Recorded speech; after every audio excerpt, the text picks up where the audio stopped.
Bonjour à tous et bienvenue à Zagreb en Croatie, c'est parti pour le Zagreb Tour. Situé au nord du pays, Zagreb est la capitale de la Croatie et compte environ 800 000 habitants. Son histoire débute en 1094 avec Ladislas Ier de Hongrie qui fonde un diocèse puis devient une véritable ville après l'unification des deux communes de Kaptol et Gradec. Voici l'église Saint-Marc, qu'on embrasse d'ailleurs. C'est le symbole le plus connu de la capitale de la Croatie. Érigée à partir du XIIIe siècle, elle a subi pas mal de modifications à travers les âges, d'abord romane, puis ensuite gothique, et fut achevée à la fin du XIXe siècle. Ce que vous voyez au plafond, c'est les armoiries de la ville, le château blanc sur fond rouge, et l'autre blason, c'est l'unification des royaumes de Croatie, Slavonie et Dalmatie.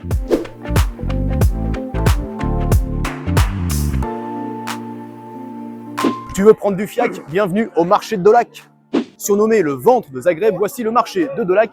Érigé en 1930, il était le lieu d'unification entre la ville haute et la ville basse, à l'époque où ils ne pouvaient pas se blairer, ils pouvaient du coup acheter leurs produits librement sans se taper dessus. Aujourd'hui, les artisans locaux, les fermiers, viennent de toute la Croatie pour vendre leurs produits. C'est un lieu iconique.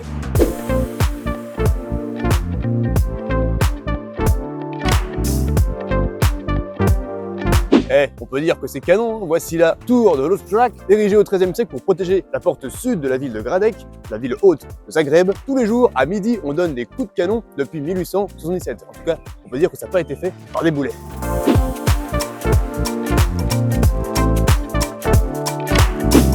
C'est pas la taille qui compte, hein. Voici le funiculaire de Zagreb, le plus petit funiculaire au monde. Il fait à peu près une soixantaine de mètres.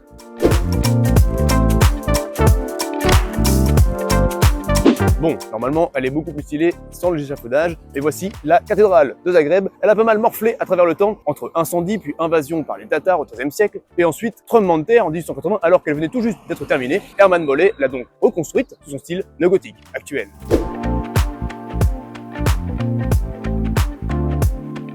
Le sucre, c'est super bon. Voici le kramečite, la spécialité de la ville. C'est un millefeuille croate à base de vanille et il aurait été, selon la légende, fait par un apprenti pâtissier qui aurait ramené la recette de Vienne. Il se serait établi après dans la ville de Samobor, à côté de Zagreb. C'est super bon.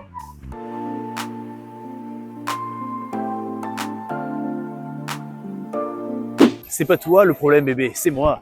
Voici le musée des relations rompues, ouvert en 2010. Il met en scène différents objets issus de divorces ou de relations rompues. Bref, c'est un musée consacré aux histoires d'amour qui finissent mal. D'ailleurs, il a reçu en 2011 le prix européen du musée le plus innovant, le prix Kenneth Hudson.